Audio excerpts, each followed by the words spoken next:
Filmmaker Anyama Sigwe, who founded African Movies Awards, AMA Awards, dies in Lagos State.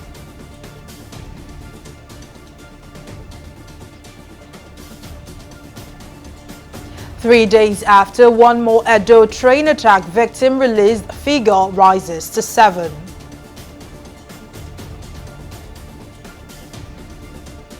And Rivers State Police bust child trafficking syndicate, rescue pregnant teenagers.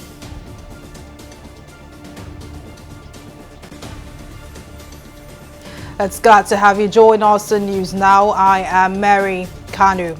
The Edo State Police Command has said one more victim from the Igweben train station abduction has been rescued. The police made this known on Tuesday, hours after it said 6 of the abductors were rescued about 48 hours after the attack on Saturday. Over 30 intending passengers were kidnapped on Saturday afternoon when gunmen attacked a train station in Igweben in Edo State. Saturday's attack occurred months after terrorists attacked a moving train in Kaduna State on March 28, 2022. Scores of passengers were kidnapped and others killed in the dastardly attack that attracted national and international outrage. The kidnapped victims were, however, freed with the last batch released in October 2022.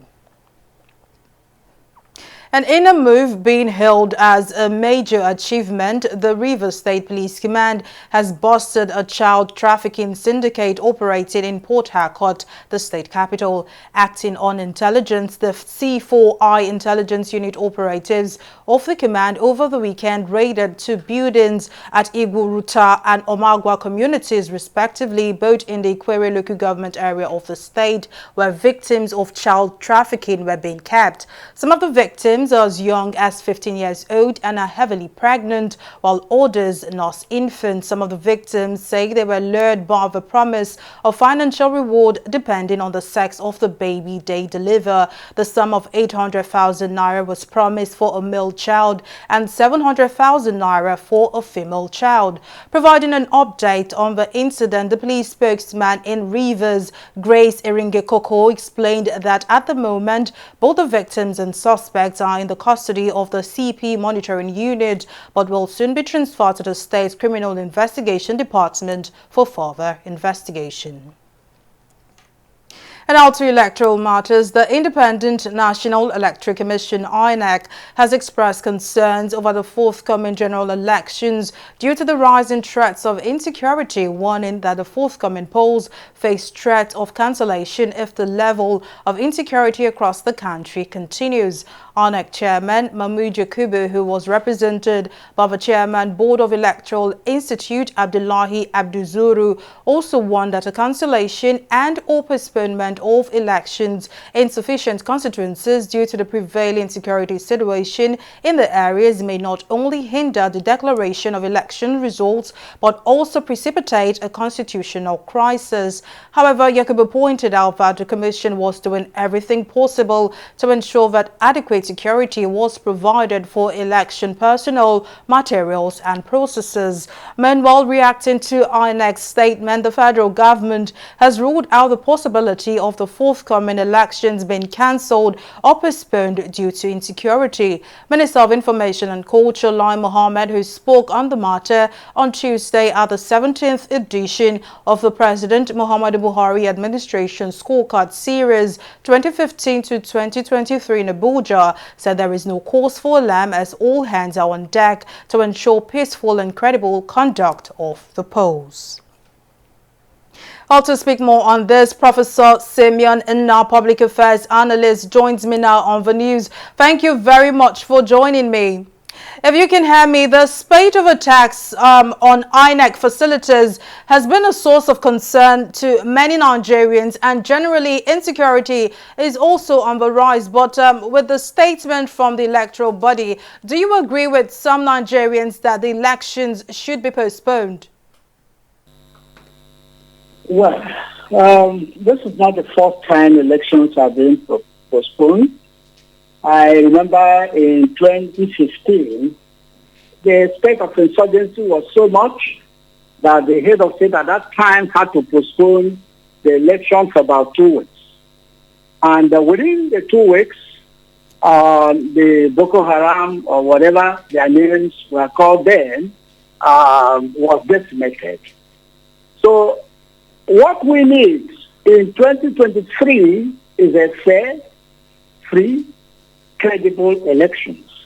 Now, if we are going to get that, and a peaceful one at that matter, if we are going to get that with maybe a 2 or a 3 week postponement, I'm not worried about that, because it's better to be late than never. Now, if we go into this election with a spate of destruction of INEC copies and the bandits and the Boko Haram and the swap threatening in the north, I don't think some of the local governments will have it or will have the election as it's supposed to be. And that's the worry of INEC, that the election might not go around all the local governments. Remember, I mentioned 2015. In 2015, we had the election in 774 local governments. Now, if the government is assuring us that the elections we hold in the 774 local governments, it will be peaceful, it will be credible, then it will be free and fair. They can go ahead with that election. But if they feel at any point in time that these things will not come the way we want it, because if we get it wrong in 2023, Nigeria might not have it good again. This government has tried by giving us electoral act. We expect that the head of state has promised that he's going to give us a pattern shot with a credible election. So he should live up to expectations. Let us walk the talk this time around and be sure that these elections will come. It will be credible, it will be free, it will be fair.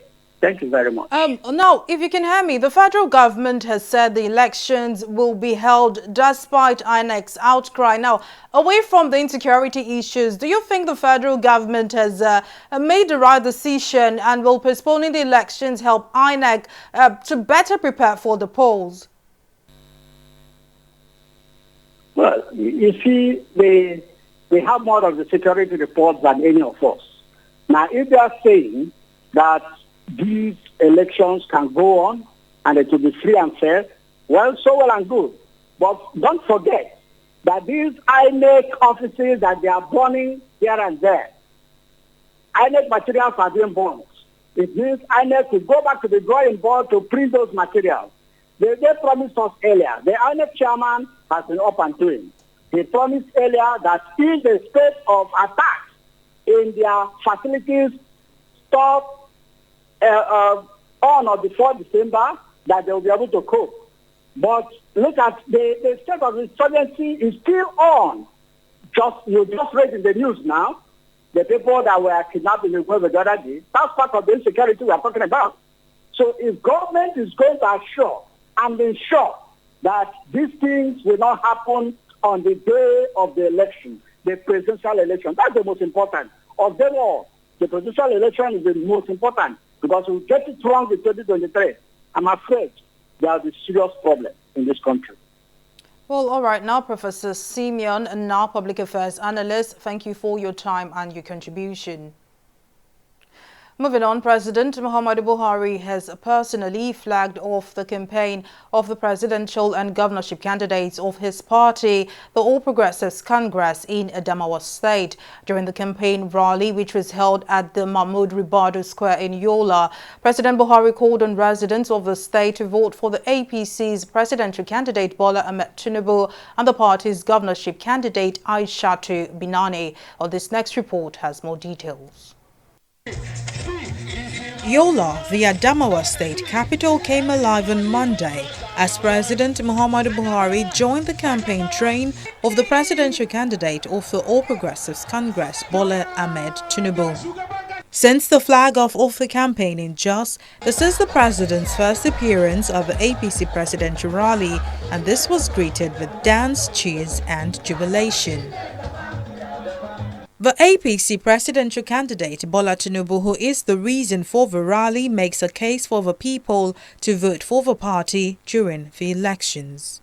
We will replace it with joy, prosperity, happiness, and employment.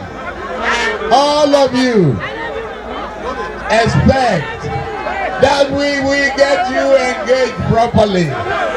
We will get you employed properly. We will pay attention to your needs. Leading the presidential candidate to the podium, President Buhari appealed to residents of the state not to disappoint the party by voting Tinubu and Aishatu Binani as the first female governorship candidate in Adamawa State. Please go to your constituencies, make sure that you choose people who are very responsible, people who will keep you informed and act according and within the resources available in your locality. As I said, education, healthcare are our priorities. Also speaking at the rally, Plateau State Governor Simon Lalong called on the electorate to choose APC candidates across board for the development of the country. There is no doubt about it that the next successor of President Muhammadu Buhari is Asiwaju Bola Ahmed Tinubu, the Jagaban of Borgo, and the Vice President is Senator Kashim Shettima. That is all. We are very happy. The President has said it, and I'm sure you will hear from him. So our duty is to come and help you pray that what the President has said will come to pass. Our national chairman, thank you very much for selecting a woman from Adamawa State. So we're going to support her. By the grace of God, we'll produce that new and brand new item for Nigeria. As the campaign train is moved to another state, the APC party chairman Adamu Abdullahi, as well as other dignitaries, say they are optimistic of victory at the polls. Mary Kanu, TV360, Nigeria. One of the pillars of the entertainment industry in Nigeria and the founder of the prestigious African Movie Academy Awards, AMA Awards, Peace Anyam Osigwe, has died, according to a statement issued by the Anyam Osigwe family in the early hours of Tuesday. The AMA founder reportedly died at St. Nicholas Hospital, Lagos, after being in a coma since Saturday. The family described the late filmmaker as the Ada of the family and an outstanding personality. Anyam Osigwe, who was also the president of the Association of Movie Producers, in a recent interview with TV360 Nigeria, spoke on how the film space has aided in job creation in Nigeria. Film is a composition of a totality of all the creative industries, in the sense that within the film space, there are creative designers, so you do fashion, you have props, so you have interiors, you have cinematographers. So it just shows the amount of jobs that can be created. Technicians, you know, the runners, the gaffers, everybody that works. So you have electricians, you have welders. Everybody is in the film ecospace. So you can imagine the number of jobs that you can create, of skill sets that are hands-on and creative entrepreneurships, that these people don't only have to work within the film space, but they can also just work on their own. So you can look at a proper makeup artist who not just makes up for film anymore, which is a different type of makeup, but also can run a parallel job doing makeup for events, doing makeup for weddings, etc., etc. So when you look at it, and you look at our demographics as a country, you would find that the film industry and the creative industries in general can consume and assume a lot of the young people in the job space, because these are hands-on skills that is not totally dependent on them going to look for employment, but can make them also make money on their own. So that's one of the things, and that us as an association of movie producers, one of the key things we've been trying to do is that we've been trying to make sure we have data to show the numbers. So I can actually tell you how many producers I have in Delta working. I can tell you how many films they made last year. I can tell you, on average how much they were spending, and that's what we need to just keep on creating so that we can begin to show the government and also the other parts of the industry, the finance industry and the insurers, etc., and the investors, that this is worthwhile doing.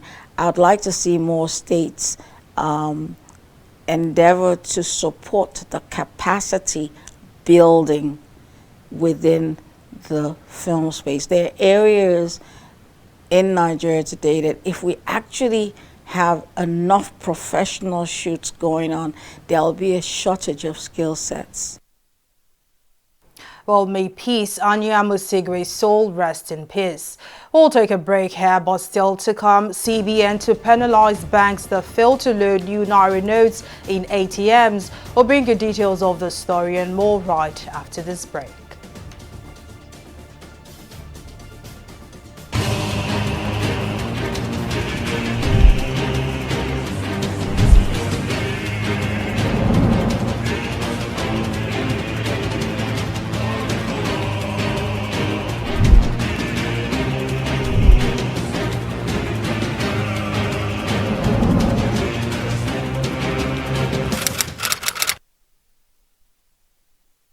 The Independent National Electoral Commission (INEC) has fixed Monday, 12th December 2022 to Sunday, 22nd January 2023 as the dates for the collection of PVCs nationwide from 9 a.m. to 3 p.m. daily, including Saturdays and Sundays. All registrants who are yet to collect their PVCs or requested for transfer of registration, as well as those who applied for replacement of lost or damaged PVCs, can now visit INEC local government offices where they intend to vote to collect their PVCs. Collection of PVCs will be further extended to ward level for those who are unable to collect theirs at local government offices from Friday 6th to Sunday 15th January 2023. Thereafter, the exercise will be reverted to the local government offices of the INEC until Sunday 22nd January 2023. Remember, only those with PVC can vote on election day. Collect your PVC now to vote. It is your duty. This message is brought to you by the Independent National Electoral Commission (INEC), making your votes count, consolidating our democracy. Welcome back. Here's a recap of our top stories tonight. The Edo State Police Command has said one more victim from the Igweben train station abduction has been rescued. The police made this known on Tuesday, hours after it said 6 of the abductors were rescued, about 48 hours after the attack on Saturday. Over 30 intending passengers were kidnapped on Saturday afternoon when gunmen attacked a train station in Igweben in Edo State. We also told you that the Rivers State Police Command has busted a child trafficking syndicate operating in Port Harcourt, the state capital. Acting on intelligence, the C4I Intelligence Unit operatives of the command over the weekend raided 2 buildings at Igura, Ruta and Omagwa communities respectively, both in the Ikwere local government area of the state, where victims of child trafficking were being kept. Some of the victims as young as 15 years old and are heavily pregnant, while others lost infants. In case you missed any of the news bulletin or for more updates, you can catch us on Limex World TV or log on to our website on www.tv360nigeria.com. You can also follow us on our social media platforms on Twitter, Instagram and YouTube at TV360 Nigeria. On Facebook, we're at TV360 Online.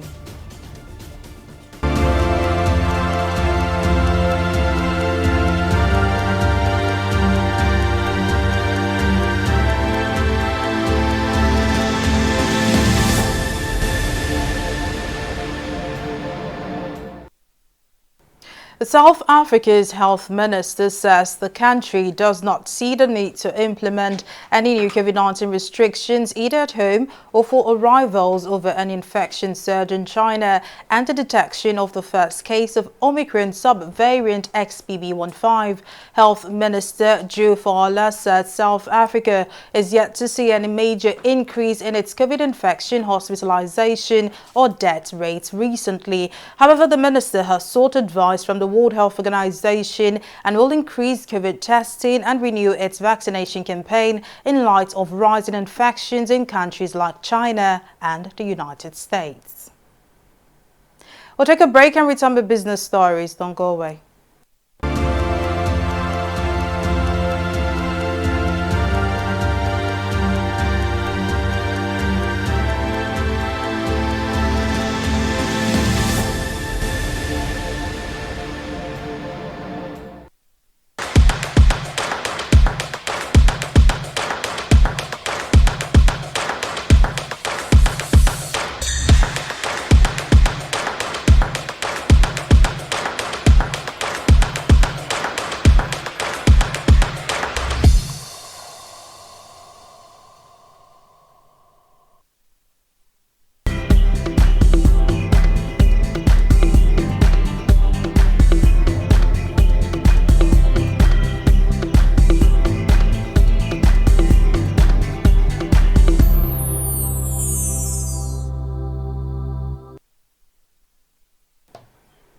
Welcome back. Folashade Ogurinde is standing by with business updates. Folashade, over to you. Well, many thanks, Mary. And in business, the Central Bank of Nigeria, CBN, has threatened to penalize commercial banks who fail to comply with the directive of loading the redesigned Naira notes in their automated teller machines, ATMs. According to the CBN Director, Currency Operations, Hamid Umar, the purpose of the CBN directive was to implement the January 31 deadline for the withdrawal of old Naira notes in circulation. Last week, the CBN ordered banks to halt dispensing the new currency notes over the counter and to only make them available via ATMs. The federal government said it has secured funding for the rehabilitation of 3 existing refineries to enhance the country's domestic refining capacity. The Minister of State for Petroleum Resources, Timi Silva, disclosed this while giving a breakdown of his ministry's achievement at the 16th edition of the PMB Administration Scorecard Media Series in Abuja.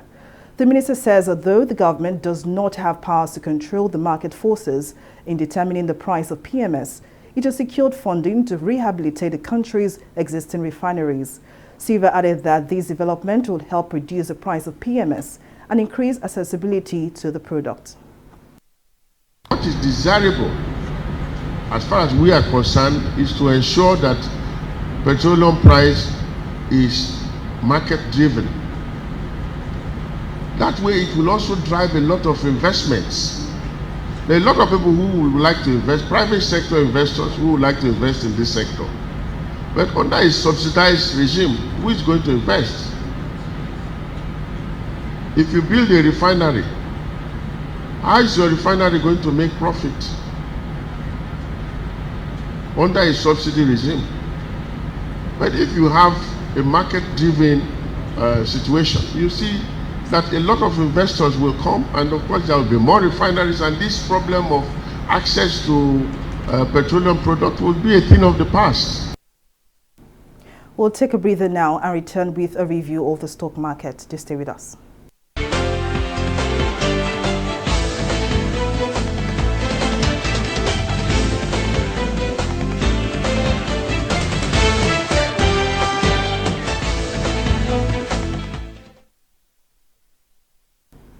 The bears dominated the market on the floor of the Nigerian Stock Exchange as all-share index closed in the reds at 0.48%, with market capitalization resting above the 28 trillion naira mark.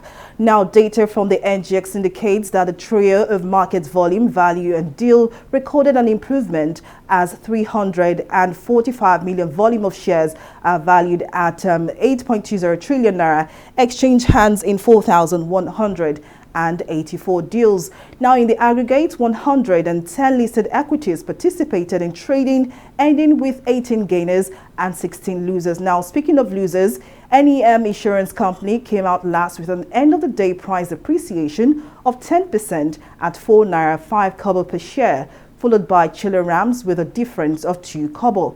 Now, on the flip side, we see that Thomas Wyatt Nigeria led the gainers with 9.43% share price appreciation, closing at 1 naira 16 kobo per share, followed by Mutual Benefit Assurance with a gain of 2 kobo. For our select global stocks, that's FTSE, Dow Jones and Nikkei, Now, it's a positive market today for Dow Jones and Nikkei, closing in the greens at 0.17% and 0.28% respectively. But we see that FTSE could not keep its head above waters, closing in the reds at 0.39%. Now, according to a report, we see that investors digesting weak data on UK retail sales and Federal Reserve Chair Jerome Powell's speech is the reason for this decline. And that's it on Business News and Stock Market Review. Back to Mary for the rest of the news. Many thanks for the update, Falashade. Moving on now to the global scene, Britain's financial watchdog has fined the UK subsidiary of Nigeria's Guarantee Trust Bank £7.6 million for what it says are further failures in its anti-money laundering systems and controls. The managing director of GT Bank UK, Benga Alade, said the bank takes its anti-money laundering obligations extremely seriously, adding that the FCA found no instances of suspected money laundering. The watchdog said GT Bank has not disputed the findings and agreed to settle, making it eligible for a 30% discount on the fine, down from the original £10.96 million. All up next is Entertainment Report.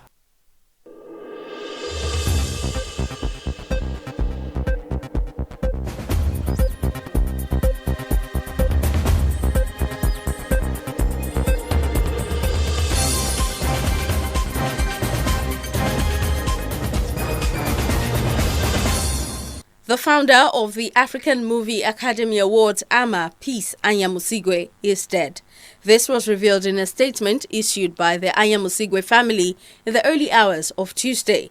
While the statement did not disclose the cause and time of her death, close family sources say the movie enthusiast died at a Lagos hospital.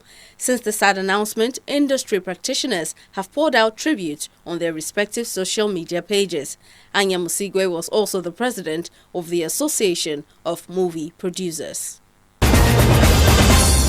Following the success of her last film, Brotherhood, Jade Oshiberu is back with her first movie of 2023 titled The Trade, which is set to premiere in cinemas this weekend.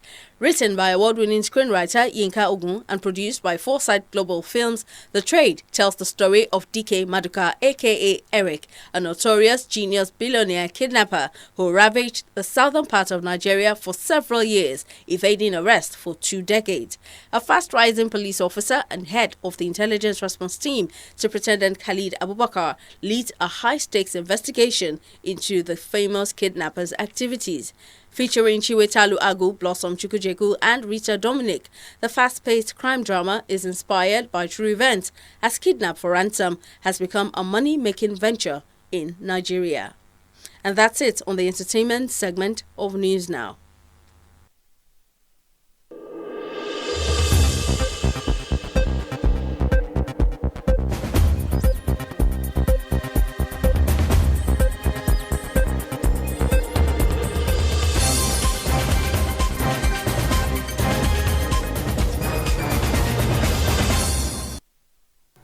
In sports, football coaches named in the National Women's Soccer League investigation into abuse and malpractice in women's football have been banned for life. The punishments were part of a wide-ranging package of suspensions and fines against multiple individuals and organizations, which followed publication of the league's findings in its joint investigative report. In December 2022, the league said it had found ongoing misconduct at most league clubs after an earlier probe uncovered evidence of harassment and sexual abuse. The NWSL meanwhile said its own league office would be fined at least $1 million and would be required to undergo a sweeping overhaul. That's our package this evening. Thank you for staying with us. I am Mary Kanu. Bye for now.